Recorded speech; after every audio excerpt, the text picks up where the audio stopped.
4 ఏళ్ల కిందట అదృశ్యమైన కుమార్తె ఆచూకీ దొరక్క మనోవేదనకు గురైన తండ్రి చివరికి గుండెపోటుతో మృతి చెందిన ఘటన పల్నాడు జిల్లాలో జరిగింది. పెదకురపాడు మండలం పాటిబండ్లకు చెందిన రమేష్ కుమార్తెకి కీర్తి ఆచూకీ దొరక్క మనోవేదనతో ఆసుపత్రిలో చికిత్స పొందుతూ మృతి చెందాడు. తల్లిదండ్రుల దినోత్సవం రోజే ఈ ఘటన జరగడంతో గ్రామంలో విషాద ఛాయలు అలుముకున్నాయి.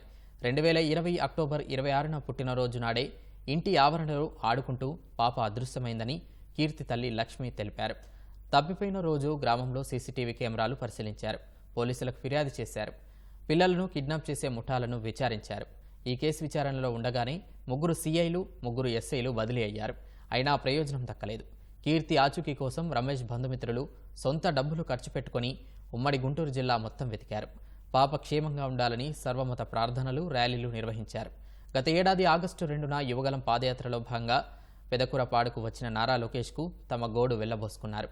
కీర్తి సజీవంగా ఉందో లేదో తేల్చి చెప్పాలని national commissioner for protection of child రైట్స్ను ఆశ్రయించినా సమాచారం దొరకలేదు. కుమార్తె దొరకలేదన్న ఆవేదనతో కుంగిపోయిన రమేష్ ఆదివారం ఆసుపత్రిలో తుదిశ్వాస విడిచారు. పేరేచెర్ల స్టోన్ క్రషర్లో క్రేన్ ఆపరేటర్గా పనిచేస్తూ కుటుంబాన్ని పోషించిన రమేష్ చనిపోవడంతో ఆయన తల్లి నాగేంద్రమ్మ, భార్య లక్ష్మి, పెద్ద కుమార్తె వీణ గుండె లవసేలా రోధించారు. మాకు దిక్కెవరంటూ తీవ్రంగా ఆవేదన చెందుతున్నారు. ఇది చూపరులను కంటతడి పెట్టించింది.